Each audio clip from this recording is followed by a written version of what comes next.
who's going to bring us the message, prayer, maybe some meditation. Yeah, we'll see.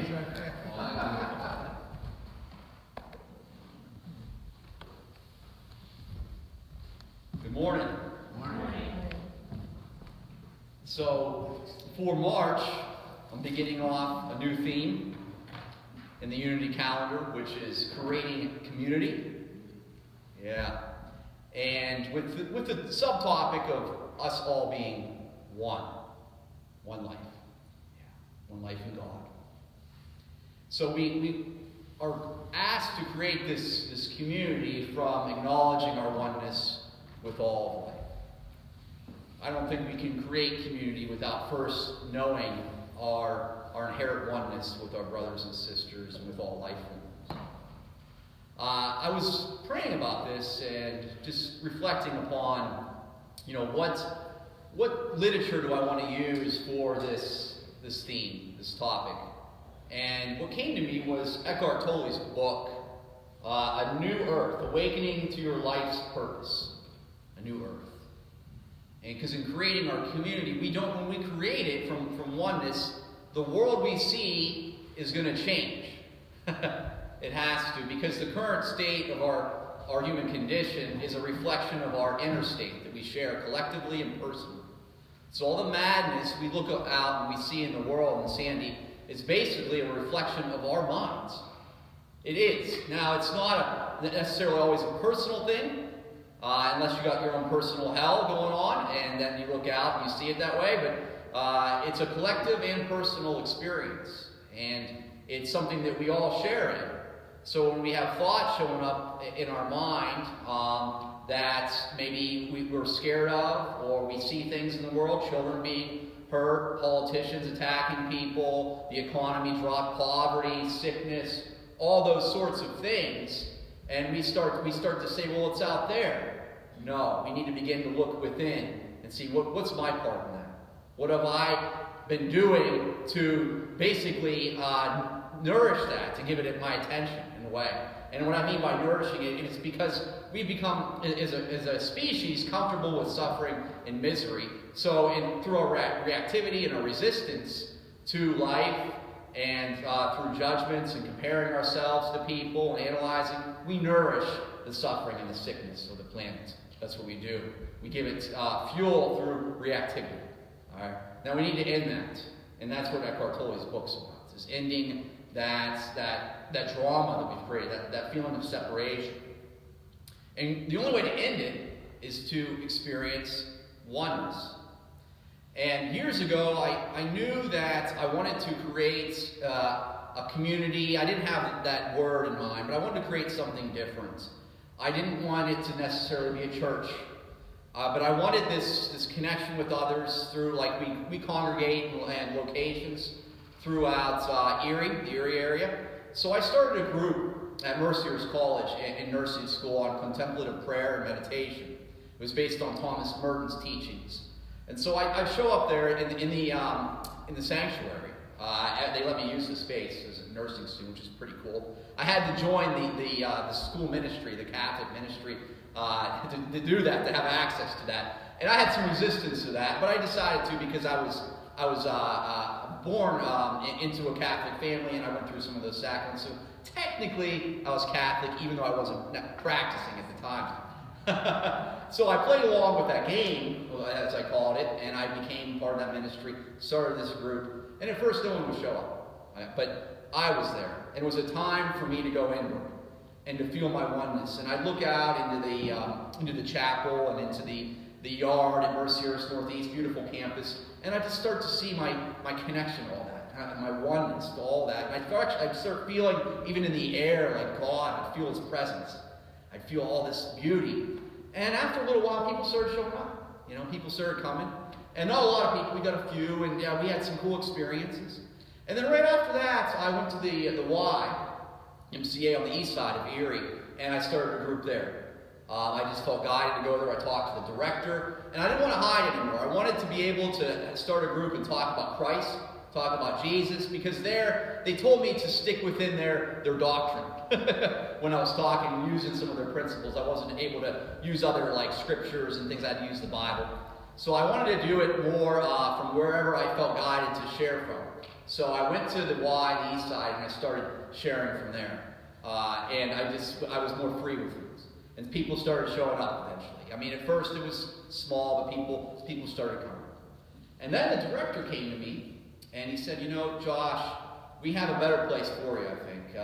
There's this new program going on at the Glenville YMCA in the Holistic Center. There's this lady that really wants to meet you. They're looking to do some meditation classes. I'd like for you to meet her. So, lo and behold, I went there and I met her and we talked, and I ended up starting a group there. And I've been there ever since, and that was 9 years ago. So this all came basically from me acknowledging my oneness and not wanting to take part of all the world and the separation and all the doctrine and all that. I just wanted to listen to my heart and create from there. Create a community from there. And I felt like this community was a spiritual thing that you can't really see with the eyes. It's something that we're all connected to in like a galactical way. It's like this energy that's extending from all of us. It's, we're aware of to varying degrees at varying times of our lives. Sometimes, that joy and that peace and that energy is really high. It's like, wow, and you just feel like you're above being affected by this dream, by attack, by suffering, by all the sickness that's going on in the world. It's like you're beyond it, you see it, you connect to people with that light, and you awaken that light in them. You acknowledge yourself and your brothers. Basically what Jesus said, you love your neighbor as yourself. That's that oneness. And you draw out that part of them that wants to celebrate life. See, Eckhart Tolle's book talks a lot about us not being separate from life or life forms. So anytime I have a thought, that thought is going out and it's changing things. It's changing the makeup of how I'm seeing the world. So everything that I'm touching, I'm seeing, I'm participating in, I'm affecting in a way. I can't not do that. It's always happening. And so I don't want to have self-talk that is based on fear, abuse thoughts, trauma. Whatever I have in my mind that I'm telling myself, that's the world I'm seeing. And I had a thought like, if I have thoughts of unworthiness, if I have thoughts of blaming myself, and I'm telling myself that I'm not worthy to receive God's love, I'm not worthy to do this thing in the world, whatever it is, a career thing, start a new group at the university, whatever it is, and I'm telling myself that. When I take those thoughts and tell my children that, when I go and say, hey, Josephine, you're not really worthy of that. You're not really worthy to start a group. You're not worthy of God's love, all that. But I am telling her that by accepting those in my mind and being that energy field. In a way, I am. And children pick up on that. They pick up on those things. And so that's how we create our communities, because even though we're not outwardly saying that, but if we're picking up on those vibes, we're like a demonstration of that. And then it goes back to God. Would God tell us that? God isn't telling us that we're not worthy to receive His love. God isn't telling us that we're not worthy to do whatever we want to do here, or create our life's purpose. God isn't saying any of that stuff. It's us. We're telling ourselves that. And so whatever we tell ourselves is how we see the world and what we're demonstrating to the world. And it's a cycle. And it needs to end. Eckhart Tolle talks about it. He basically says if the world doesn't change, which I think when he said this, things have changed a lot. But when he said if the world doesn't change, there's going to be some sort of end to our civilization in some way. I mean, we're going to end up destroying ourselves through all the drama and sickness. And he's not saying it like a rapture, like a kind of a destructive ending in the way, but it's something that needs to shift because there's so much pollution going on. If you want to get more into his teachings, you can look him up. He's all over the YouTube, and he's got all sorts of stuff. But the thing is, what I'm trying to get at is that he's saying we're evolving to a new species, and it needs to occur, but it starts with me. It starts with me, and I'm the only one that I need to deal with. All right? There isn't anyone out there that I need to address. It's just me, and this is something I need to teach myself over and over and over again in order to learn it. So let's pray about this right now. Let's just close our eyes and go inward.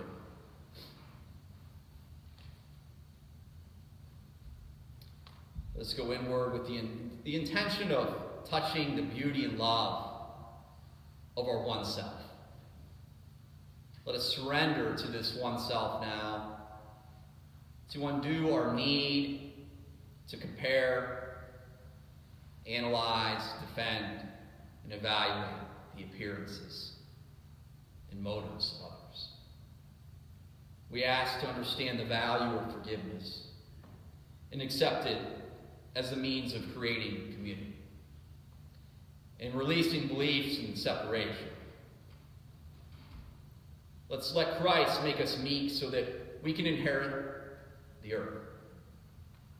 It is with all our heart, body, mind, and soul that we desire to recognize oneness with God and perceive the true essence of all life forms.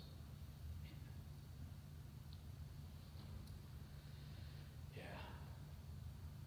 So as you say, make us meek so we can inherit the earth. That's Beatitudes. Jesus mentioned that several times in different language, but being meek.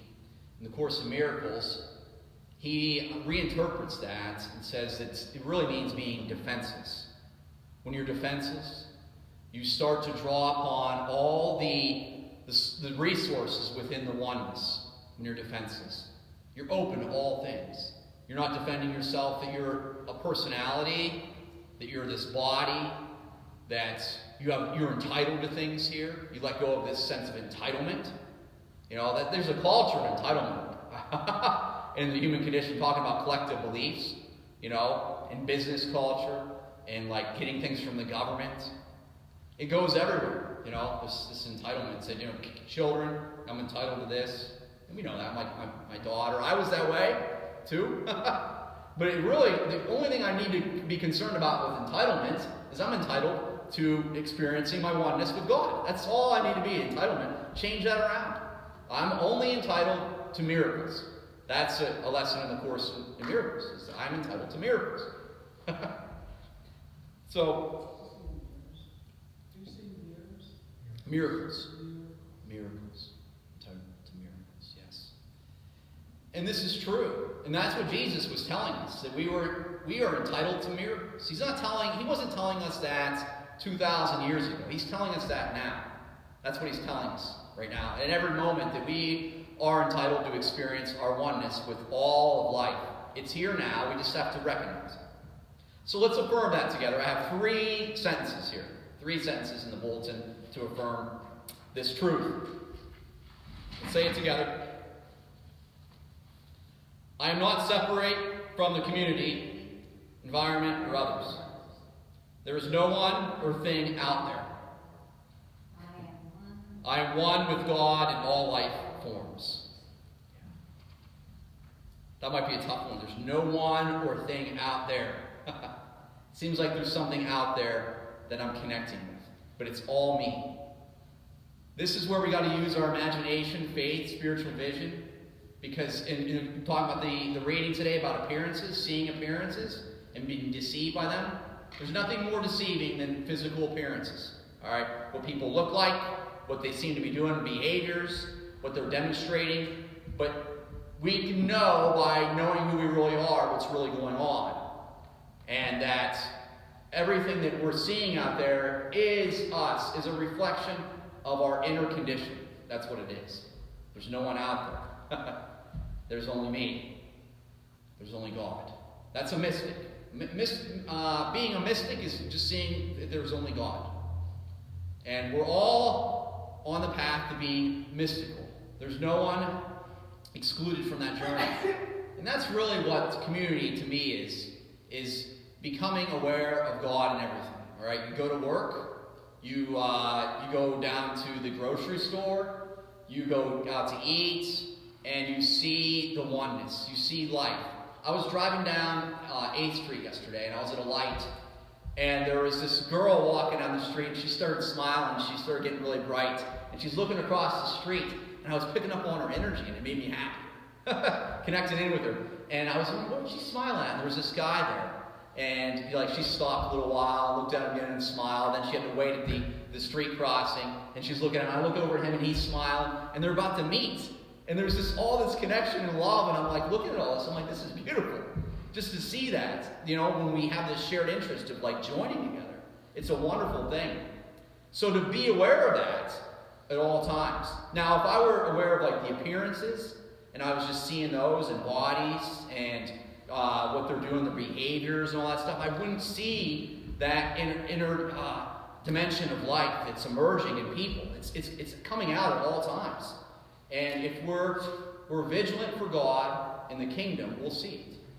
I wrote up something about that, about being vigilant for God in the kingdom. And the only way to really know that we are connected to the kingdom is through being defenseless, meek, and humble. Defenseless, meek, humble. They're really interchangeable, the words, but whatever speaks to you. You know, taking the time out to just be with where you're at in this moment completely. And that may be, you might be in a position like having some sort of nightmare dream going on right now. You just got some news about being diagnosed with some terminal condition, or some family member you loved has got that diagnosis. There's a lot of grief coming up. Don't attack that. Don't fight against it. Don't wish it weren't there. Be with it. Deal with it as it is. Okay? And give it to Spirit. There's nothing to fear with it. Nothing to fear. And I think in the Bible, Jesus says that so many times, there's nothing to fear. Don't be afraid. Don't be afraid. And they're all frightened about him leaving and his crucifixion, what's going to happen to them, because they're associated with Jesus.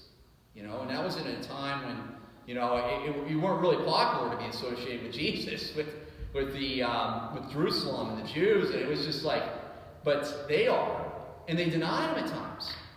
So there's that still going on today. I still see it sometimes, like at work, when I'm asked, you know, there's some, like the holistic centers coming into VA, like the holistic health, all that stuff, and I love that stuff, and there's certain things that I really love about that, and they talk about that, and a lot of people judge that at times. They're skeptical of it.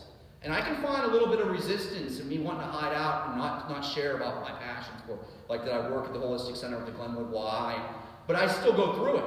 I still share, but there's just a little bit of fear there still.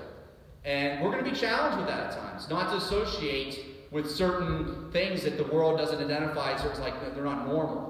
All right? When actually just being, it's funny, it's like an upside down perception of things, that actually being loving, kind, you know, healing yourself with your mind, those are really natural and normal things. But to the world, it's the other way around. They're seen as like there's like a culture, like almost a cult-like thing when you get involved in New Age stuff. It's funny how they call some of this healing and they using the power of your mind as like New Age culture. When it's been around, it's ancient. It's so ancient. 1500 BC in Hinduism, when they were practicing balancing the chakras and healing themselves so long ago. It's not New Age. It's just the language they're using that makes it seem that way. Okay, I wanted to read Eckhart Tolle's thing. It's it's actually the end of him talking here in his book about the new earth. It's the last few paragraphs. And he says, what did Jesus tell his disciples?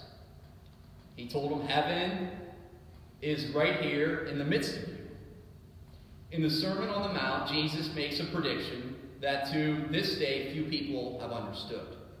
He says, blessed are the meek, for they shall inherit the earth. In modern versions of the Bible, meek is translated as humble. Who are the meek or the humble, and what does it mean that they shall inherit the earth? Question. The meek are the egoless. They are those who have awakened to their essential true nature as consciousness and recognize that essence of consciousness is in all life forms. They live in the surrendered state, and so they feel their oneness with the whole and the source. They embody the awakened consciousness that is changing all aspects of life on our planet, including nature, because life on earth is inseparable from the human condition that perceives and interacts with it. That is the sense in which the meek will inherit the earth. A new species is arising on the planet.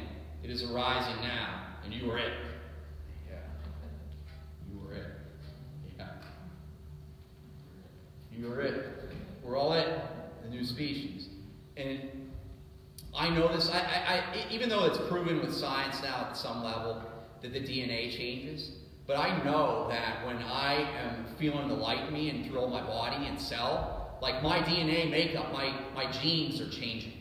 And so if we were to create something from that, it's changing stuff. So if I want to stay in the fear and I want to stay in my little self, I'm gonna mold my brain in order to create genes like that if I want. But I don't want to. And at the end of this meditation thing, I mentioned that. What do we want to do with our community? Do we want to create a community of little selves that are about me and have private thoughts, hidden thoughts, feeling separate from people, or do we want to create a community from oneness, from the selves of God? And it really seems like a simple and easy question, and it is to those that are feeling simple. But it goes deep. It's because it's asking you to really change everything about yourself. All right? Everything. That's what that question's really asking. What do I want to create? I mean, this is saying here, okay, how can we have thoughts that are private or hidden if we are all one? It's a cool idea to be all one, but that means I don't have private thoughts. And I can't hide from them. Maybe we don't like it anymore, now that we have that going on. And then, what if we want different things? How can we want different things if we're all one? If we're all one, how can we want different things? We all want love. We all want peace. We all want God. All right? So I look out there and I say, well, that person, that's just the way they are. They want different things from life. But really, do they? Or is that maybe just their form of calling out for God, calling out for help, calling for love? So these are things that you go from on, we start getting challenged. Like, it's a cool idea to be all one, but it brings up a lot of stuff, a lot of self-inquiry on a daily basis, a lot of challenges. And it's about that reading. You've got to sit there and look at that. All right? What did Jesus say in the Bible about, what those things talked about behind closed doors and whatever he used depending on the interpretation? Those things talked about behind closed doors and hidden in the dark will be shouted from rooftops. So everything that we have in here is going to come forth, whether we want it to or not. If we have a thought that we don't like, we feel ashamed of, we don't want to look at, we don't feel comfortable sharing with others, it eventually creates itself, sometimes in illness, disease, sickness, all sorts of things. We bury it, suppress it. That's what the ego does. So all thoughts eventually generate some form out there. Going back to my inner state is what's creating the outer. Yeah. So I think that's a good place to stop. Let's do a little meditation to finish up here. Let's close our eyes and just get comfortable in our seats. Do some deep breathing.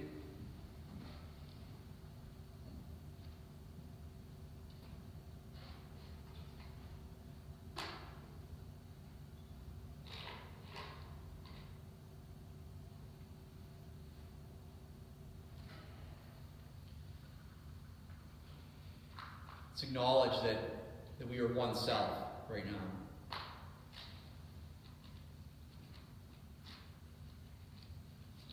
This one self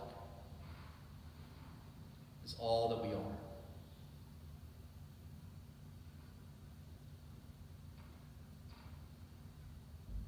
Let us affirm quietly in our heart, in our mind, through our body, that we are no other self.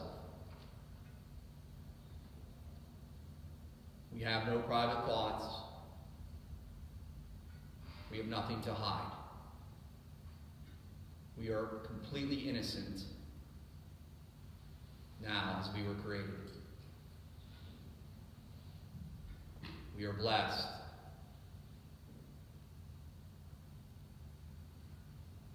We are whole and healed.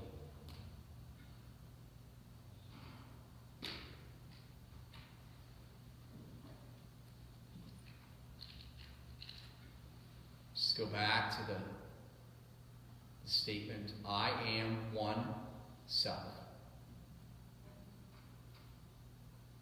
Now,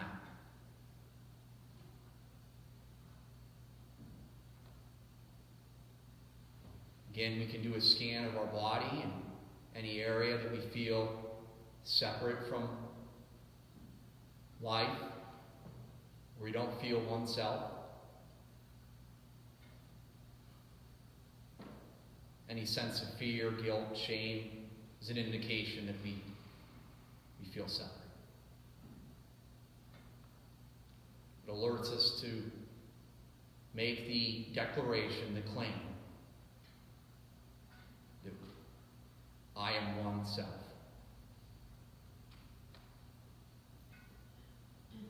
Let us be meek in this, defenseless.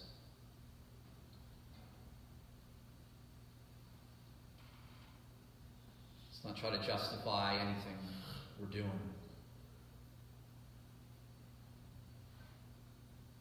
With our thoughts or our life, and just return to I am one self. And just feel that truth flowing through all of your body, restoring life and wholeness to all your cells, everywhere. Flowing up the spine, up the back of the neck, out the crown chakra, downward again. You can even make it like a field of white light around your body, grounding you, taking it down to your feet, your toes, and grounding you on the earth, nature. Use your imagination and say, I am one self.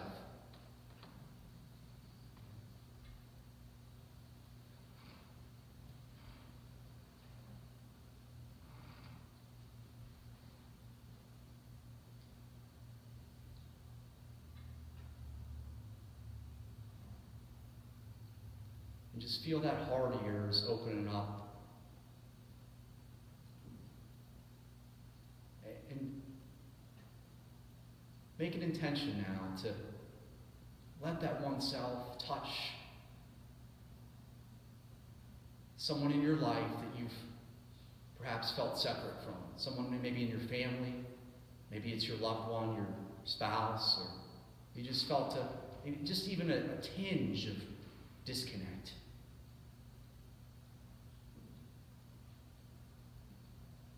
And let it go out to them. Let it bless them. Let it remind them of oneness, who we are as community.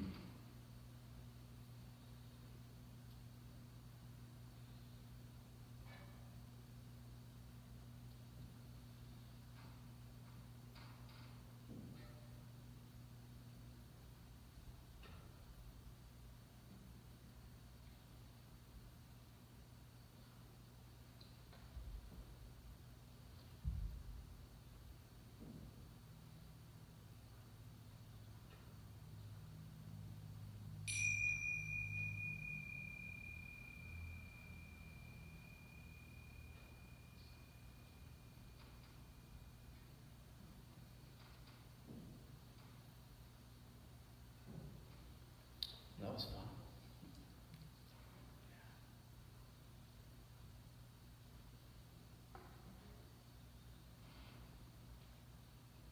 All the parts are being integrated into one experience. We're all happening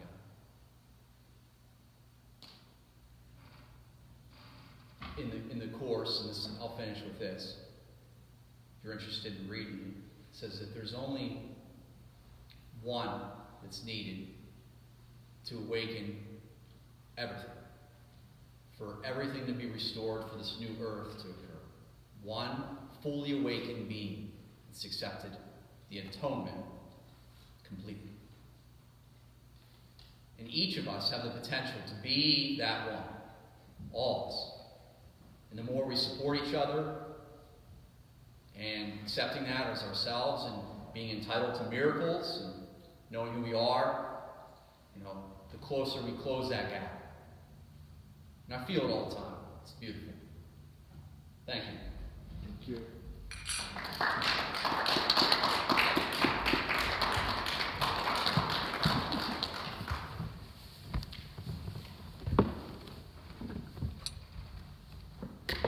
Thank you, Josh.